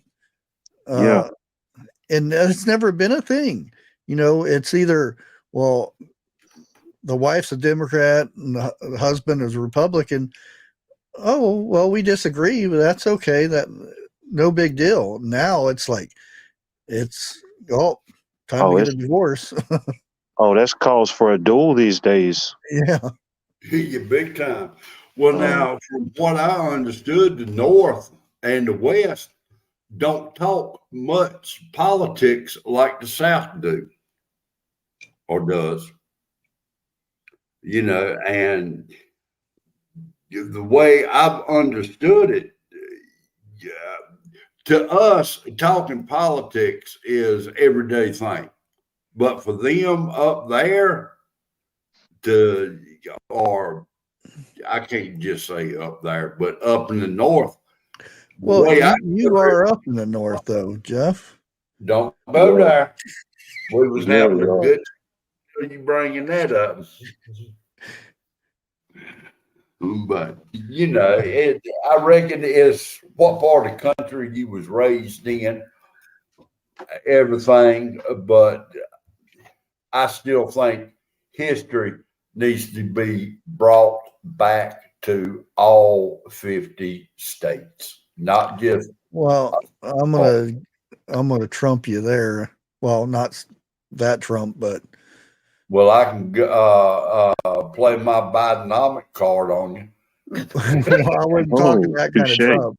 I was talking about I can one up you on the history thing instead of the history. On top of the history, God needs to be back in the schools. That's it. Okay. That's true. Okay. 100% in agreement with you, Yeah. right? Well, you look Because back and in. I heard the same thing that I blab about all the time about, when I went to school, the high schoolers that had trucks, there was gun racks in the back, and they Yes, had it was full of guns. It was shotgun in a 22 or something like that, but it's shotgun to and rock. and they drove to school and it was parked unlocked at the school. Nothing ever happened. There was Nope. no things happen. You know what I'm saying? Until they took something away from school to where nobody had any values anymore, and then all of a sudden things happen in school now, and then grocery stores, malls, McDonald's, and wherever. But And, I'm gonna say our age group or whatever, we had God in school. We had to stand every morning, say the Pledge of Allegiance, and so forth like that. But you go back 100 years from now, just to say the word dang or dag nabbit or something like that, that was a bad word. Don't say that. Now turn the TV on and tell me, I don't care unless it's a true family show, you're going to hear some bad words in there. It's worse than that. You see guys. Don't go there. Okay.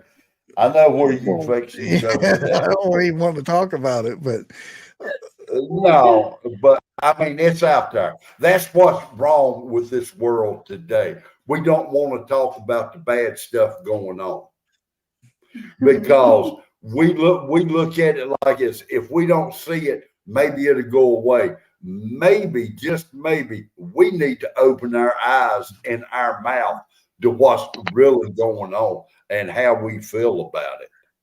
yeah, it's just like when you see somebody being hurt or something, what's the first thing? Pull the phone out. Normal people will go to try to help, but nowadays it's like, let me get it. Yep. I'll get a lot of likes on this one. And why somebody's being hurt or worse things happening. Well, one thing that sticks out, and I know I've got to be extremely words here. Something happened in a subway up in New York. And just about everybody who saw it pulled their phones out and they let it happen. Mm-hmm. And I mean, I know it's late that it happened, but a few of them, not all of them, has been charged with it. But every one of them should have been. Yeah, I agree. Well, let's just say there's another type of law that should have took place. Well, it is a law that you remember the last episode of Steinfeld? Yeah. No, I really didn't watch Seinfeld. I didn't, but it's a famous one for us. Purpose is because they witnessed something and didn't report it. Mm. Yeah. I didn't see that. And they ended up getting in trouble, which that's the way it used to be. If you didn't speak up and say, hey, this person did something bad or whatnot, then you could get charged for Yeah, not reporting it. like negligence in a way. Yeah.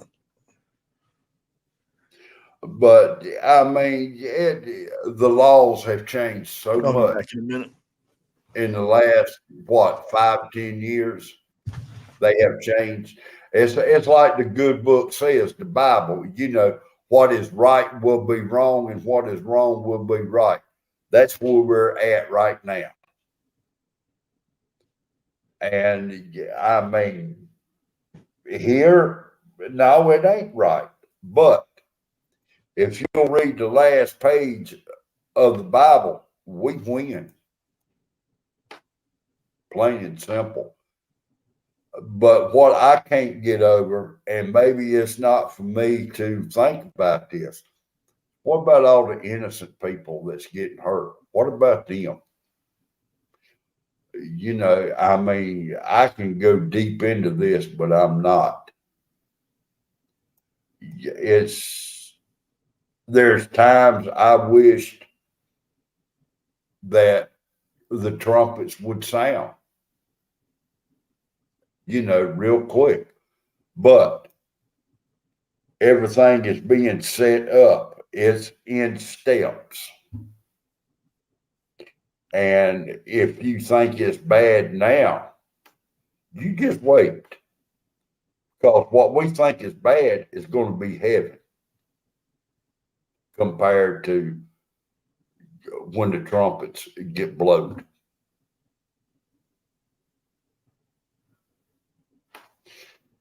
Got anything you want to say to that, What? I know. Well, me and you ain't but a few years apart. I don't know. Maybe a decade. Maybe I don't know. But yeah. With things like you was talking about. You know, you knew about certain things, this and that, or you know, people knew about certain things, or if you was the type of person that wanted to find certain things, you could find them. But now it's just so polarized and everything's in your face. Even when you don't want to see it, you still see it. And then that does something to people mentally and spiritually. And then, like you said about instances, I've even in the worst ones that I've seen, of like when you see videos of people recording something tragic, and they're like, "Oh my God, someone needs to call 911. Oh Yeah. my God, nobody, who's calling?" And I'm thinking, you're recording this. Why don't you hang up and call 911? Yeah, exactly. That's one of my pet peeves when I'm watching a show and something happens. Somebody call 911. Yeah, I'm just saying, like, huh? Oh, Well, dog, get off the camera and hit. Oh, I know the reason they don't call 911 is because they can't figure out where the number 11 button is. You know, I mean, yeah, I think I'm pretty sure it's a law, and it's like, let me back up. Alvin Smith said it's not being enforced, but I do believe that there ought to be, or there is a law that if you witness something like that and don't say nothing, they ought to charge you with accessory to the fact. well, it's actually a law, but I can't remember what the word is called for it. If you witness something and if you don't report it, then which see, I can't remember if it's a felony or not. Well, see, now I did not know this. Did you know that there is a law on the books that if a person stomps or steps on the American flag, they can be fined or jailed or both? I didn't know that, but there is a law on the books. Now, since all this has started, when's the last time you heard somebody being jailed because Well, they probably did disrespect. away with it because it's Yeah. the first freedom of Amendment. speech. Yeah, Is it the first or the fourth? I don't know. I always get them mixed up. I do too. always remember the second one though. But I mean, come on, the flag. Out Yeah, of all things, people have shed their lives for the meaning of that flag. That flag right there ought to mean something. You know, people it, went overseas and died for your right to bitch and gripe and yeah, everything. Out of all things, that flag ought to be respected in the highest. yeah. Simple. That's the way I feel. But you've got people desecrating on the flag, burning the flag, throwing it on the ground. And there is a correct way to burn the flag. You don't just throw it in the fire. There's a ceremony. Yeah. Yes, yes. It's where you cut it in strips and then remove one of the stars. I think you remove a star one by one. I'm not sure how that goes. I can't remember. Yeah. Yeah, But yeah, you know, Bushcraft's right. There is a certain way to do it. You know, but yeah. yeah. I remember a school I went to. I can't remember which one or anything, but our school flag was getting old, and it had rips in it and stuff, and they were getting a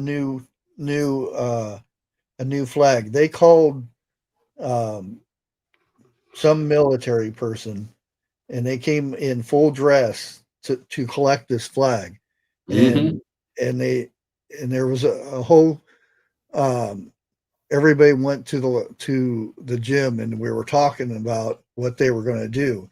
And I can't remember the steps or anything that they did, but they said they were going to take it, and it was going to be retired in a certain way. And then we got our new flag.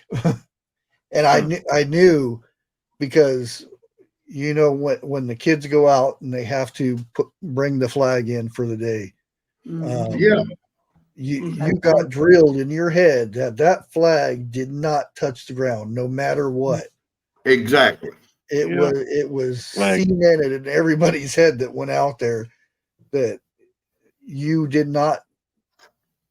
That thing didn't come close to touching the ground. Once you grab it, you hold on to it with every fiber of your life and make sure it didn't fall. Well, now there was a certain time at the schools I went to when I was small that the flag got raised. And if you were standing if your classroom faced the flagpole, then everybody would stand up, put their hand over their heart while the flag was being raised. Yep. Now, I mean, that was throughout the school, to be truthful about it. Yep. And there was one in your classroom that when the Pledge of Allegiance time, you stood up, put your hand over your heart and said it, and the Pledge of Allegiance had God in it. I don't even know if the Pledge of Allegiance now has God in it. Or do they even say the Pledge of Allegiance now? I graduated in 2007. We still did it then, but that's quite a while ago now. Yeah. Well, now I do 20 years. I do remember coming up. If you get you that old already? What? Almost 20 years ago. Yeah, 3 more years. Yeah. But if you didn't stand or you didn't recite the Pledge of Allegiance, you got sent out in the hall or to the principal's office. There wasn't no, well, if you don't believe in this or that, you don't have to participate. Regardless if you believe it or not, you done it. And I'm like this. you know, and if I offend anybody, I apologize, but this is the way I believe. If you come from another country and you become a citizen, then you go by our rules. Don't come from another country thinking or trying to change our country to yours. Why did you leave yours to begin with? If it's so great, I'll buy the damn ticket for you to go back. As poor as I am. You know, I don't want to hear it. You own our soil. And yes, I will admit, this country got started by illegal immigrants, okay? But we all adapted to the rules of the U.S., plain and simple. Well, I wouldn't say everybody when they came over, but the majority when it was came in New York City. Ellis Island. Yeah, that's the one right there. And and you had to do certain things to become a citizen. Right. And I mean, before that, you could get in like they do now, but there wasn't as many. Oh yeah, it wasn't an easy task to come over here. No, most people either you're going up to Ellis Island, or if you had some family down south, you try to go through Florida. You know, a lot of people from South America would come up through Miami. Yeah. But you see, people that did come to America, it's because they wanted to become a citizen. They wanted back up. Okay. Yeah, we talking about history a little bit. Y'all go back and check out why people were leaving England to come to America and so forth. It wasn't just because of religion. They was starting to go through a war themselves that people wanted to escape. I'm just going to touch on it. I'm not going to get into it because I don't know that much of it. But y'all go back, y'all do some research. Why America was discovered. That a lot of it is shocking. Well, one thing that irritates me now, that there's a thing out now, and it's mainly because a 3-letter group thinks that they should be getting money from the government because how they were oppressed back in the 1700s and whatnot. I can't help what my forefathers did back then. Well, the thing is, why are the Chinese not doing this? Why are the Japanese and because the railroad wasn't made from slaves from black people. It was Chinese. How many Chinese disappeared when the railroad was finished? Yeah. In that one little area. Y'all would be surprised on that too. Yeah, and the thing is, they would bring them in and get. Black people weren't the only slaves in America. Instead of getting the first one was a white guy. The first slave owner was a black guy. Yeah. See, that's not taught in school. You'd have to go. You have to go to one of those far deserted islands that's only inhabited by one group of people that's never seen the outside world to find somebody that hadn't been enslaved at one point in time. Yeah. Any religion, race, color, creed. I didn't take till 11, so it'd be a little after 10 before I could take it. I'm gonna tell you, our government, and I'm gonna say it. So if you got any children in there, cover their ears.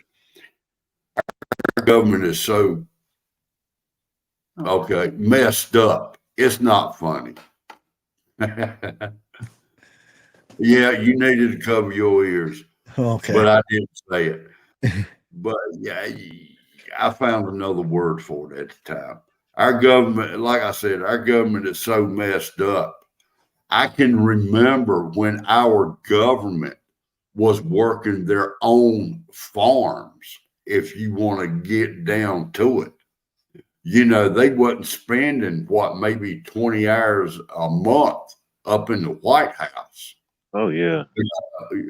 And Businessmen, farmers, stuff like that. Yeah. exactly. And think about this. Men in build overhauls is what built this country.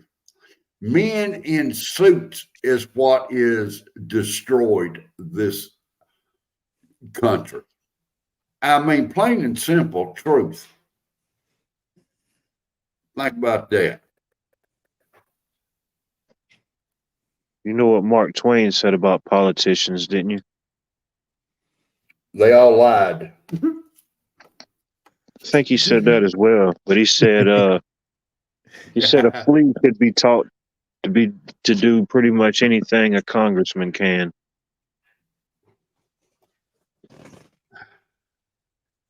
Yeah, Mark pretty Twain much. was a wise man. But Yeah, but could you teach a congressman to do what a flea does? I think I believe a monkey could do a better job than half of our congressmen can. But it comes right down to it. It's our fault. It ain't nobody else's fault but ours because we keep voting them back in. Plain and simple. If you want to change, vote them out. If the next one comes in and he's bad, vote them out. Just keep going. And I think there ought to be a restriction on it. 8 years that they can do a term. I don't think they need to be up there no 40, 50, 60 years.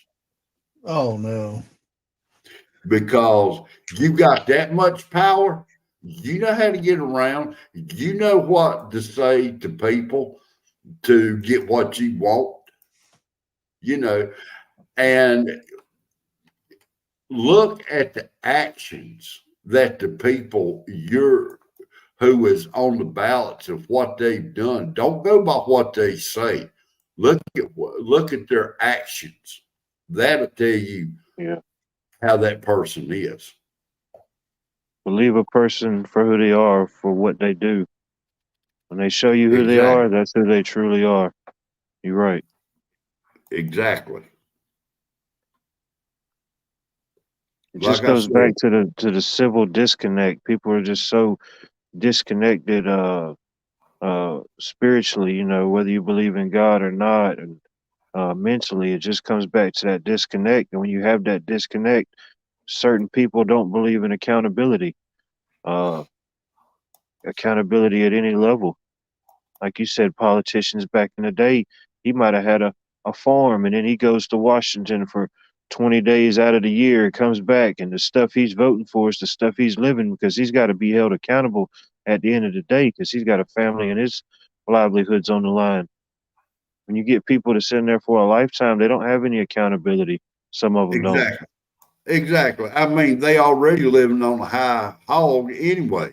You know, they're not getting out working. Yeah. And I bet you anything, the ones that are up there now, they don't have dirty hands. Well, what I mean by dirty hands is they've got out and worked. They don't have calluses on their hands from working. Not like they used to, some of them. Man, do you remember your grandfather or your daddy back when you was young? He had the big and rough hands that you did not want him to grab a hold of you. Oh yeah, put that kung fu grip on you. Yeah, that's what I'm saying. Nowadays, I think a baby could flip a congressman. Oh, people don't hardly shake hands anymore. No, You think you hold out your hand to shake their hand, they think you're asking them to hold their cell phone.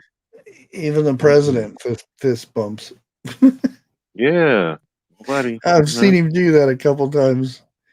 And I seen one guy go like, no. He did handshake to the invisible guy that one time. oh yeah. Yeah, he did. Maybe that's why he went to fist bumping, so he looks Yeah. cooler going like this. Instead of, But you want to know something? At the beginning, this was said. It seemed like on every street corner, but you don't hear it said no more. Biden's not my president. I'm sorry. oh yeah. I didn't vote him in, and I can't see as to where all those people that did vote him in voted him in. What we got, Bushcraft? Some comedy. There we go. I'm getting out of Like here. I heard it. I'ma do it. Not doing it. I'ma do it. Let him do it. Here I go. Oh, Okay. You all right, bro?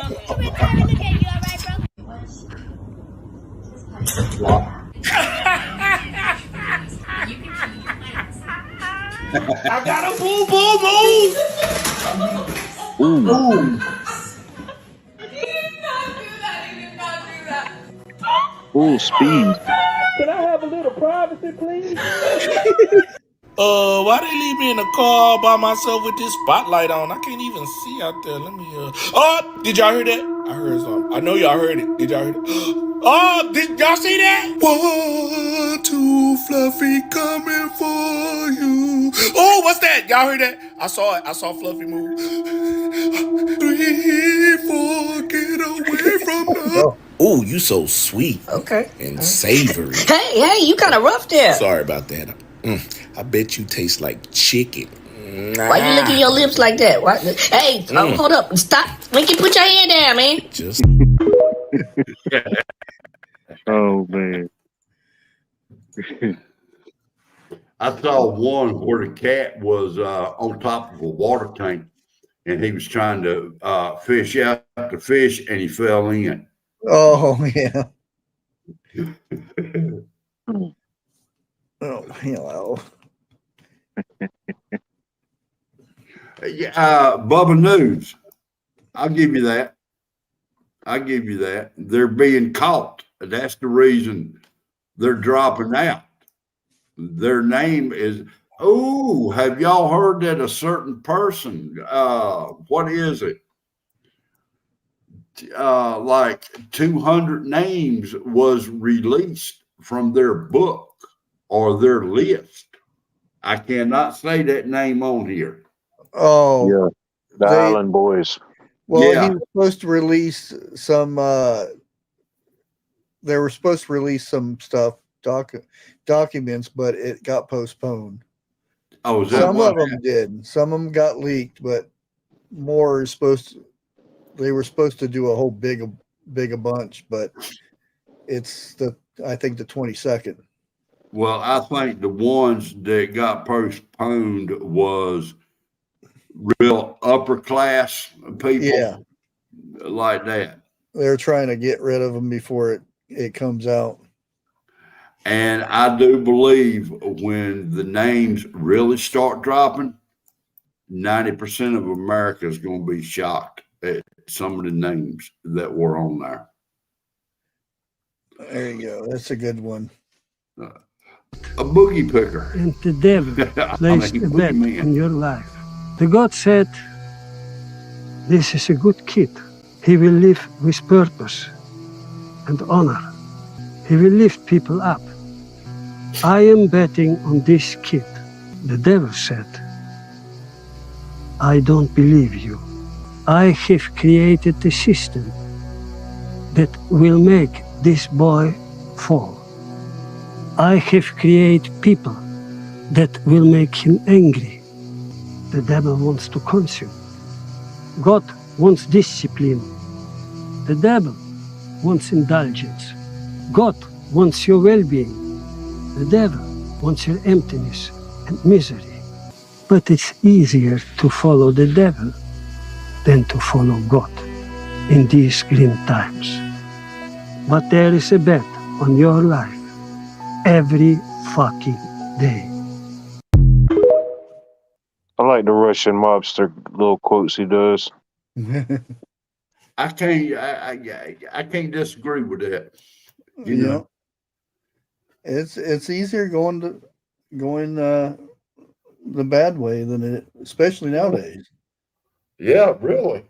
You know, it's like I said earlier. You know, the Bible says good is bad and bad is good. That's where we're at right now. You know, well, I'm gonna say we're starting to head down that road. There's still a lot of good people and good morals out there. Yeah. Oh yeah. They say that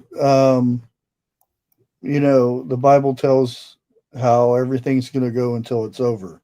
Right. And there are certain things that's predicted, and we're running out of the prediction things. That's how close it's getting, is what they're saying. Because it used to be you had to do all these little steps. Now it's getting less and less of these little things that are happening that have been foreseen. Yeah. And Instead it's of getting it being less more and far less out, it's more to recent. the end. Well, like I said, in the end, we know who wins. But between now and then, it's the innocent people that scare me. That's are the ones being hurt. And I'm not going to get into it, but all of y'all know where I'm coming from on that. You know. Oh yeah. There.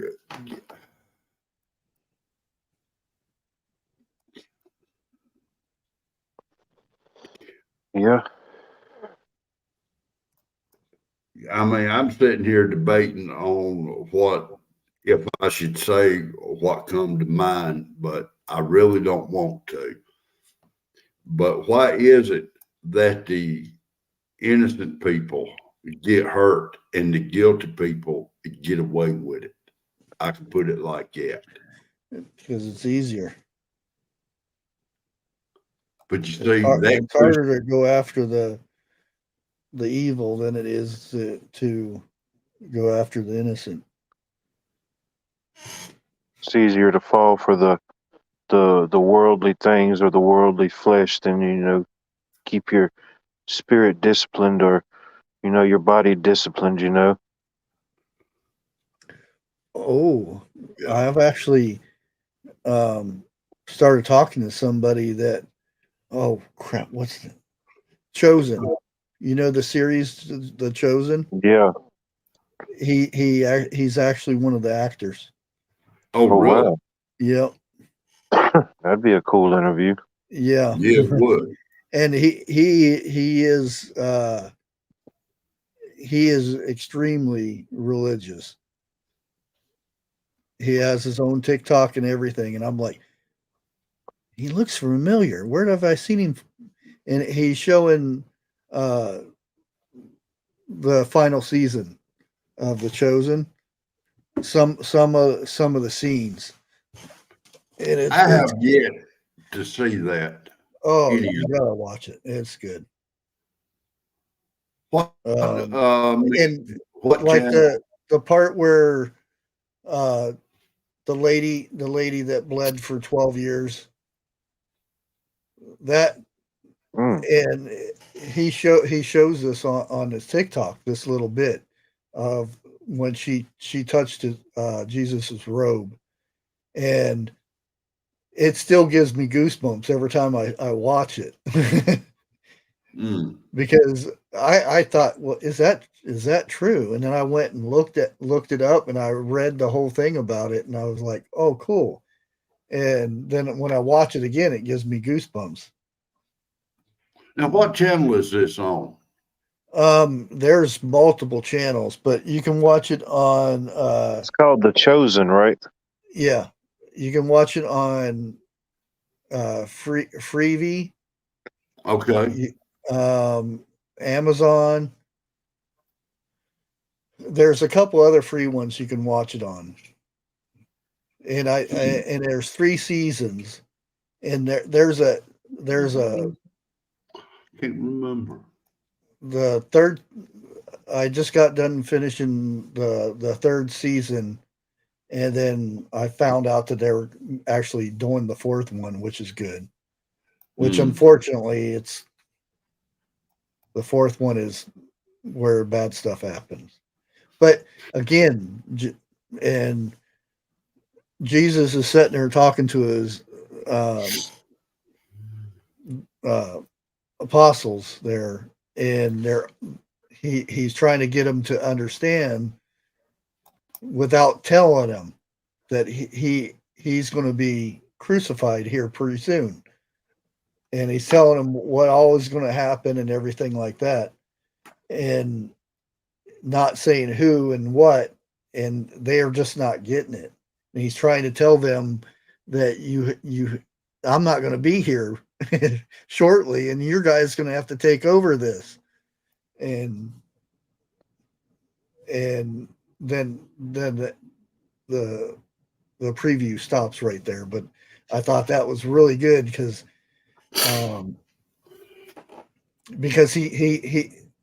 he's not getting angry. He's getting frustrated because he knows what's coming. Well, now Susie Oh D yeah, said, Peacock. Peacock's another one you can get it on. Oh, is it on Netflix too? I didn't know it was on Netflix. Netflix, yeah. I don't know. Since they went up with their price, I won't get Netflix. Did you try that link I sent you that I emailed you? I tried, but it would not let me get on. Huh.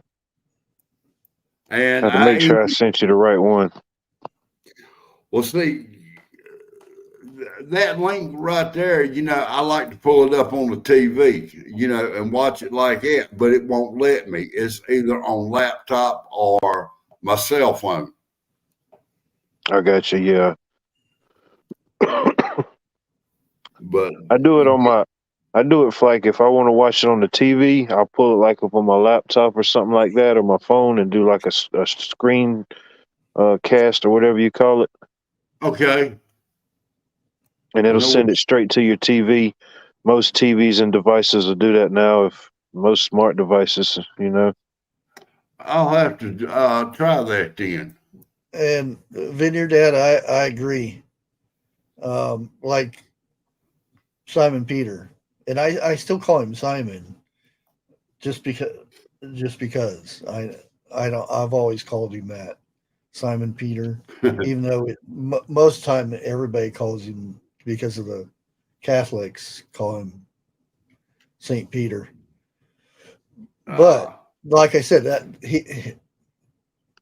he was, and I made a bushcrafty thing and asking people what was their favorite disciple out of all the 12, and there are a few people answered, but I thought that's a good little thing to try to see what everybody's opinion was on their favorites and whatnot. And it's amazing how he picked these, and even one that a disciple that he knew was going to turn him in, basically. That kiss of death. Yeah, might as well say it. And he still picked that guy. Just imagine how critical communication and the word was back then. You didn't have any fax, cell phone, email. You was relying on word of mouth or a letter that you hoped got to where you was going.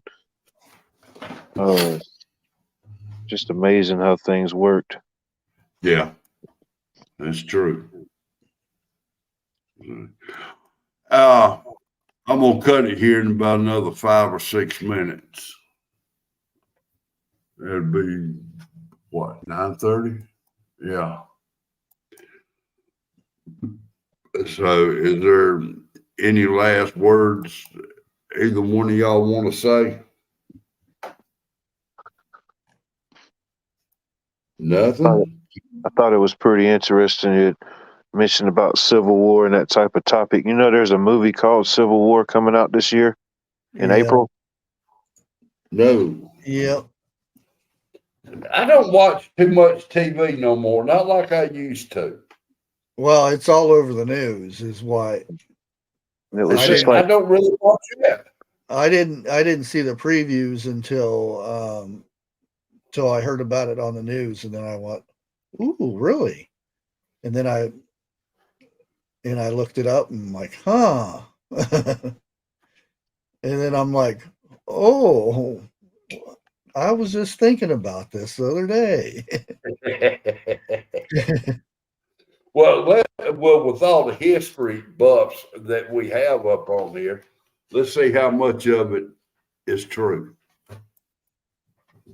Because, you know, when it comes to TV, they're going to leave out a whole bunch. Oh yeah, there's a lot of stuff in. It's not a time based. It's a modern day. Oh really?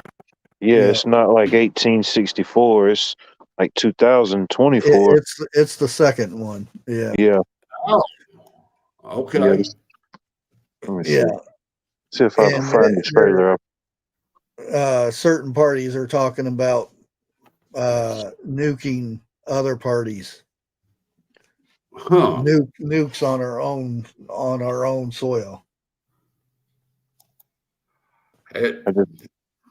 It's weird with the timing because Civil War and that type of thing has been like slowly creeping into like the mainstream media. You hear it almost every other, sometimes news broadcast, and then with that movie. And then if you look up the director who directs that and look up some of his previous movies, it's weird. He's the same guy from the 28 weeks, days, month series. The El Machina. I don't know if you ever seen that, the AI robot movie. Different movies and stuff like that. Yeah.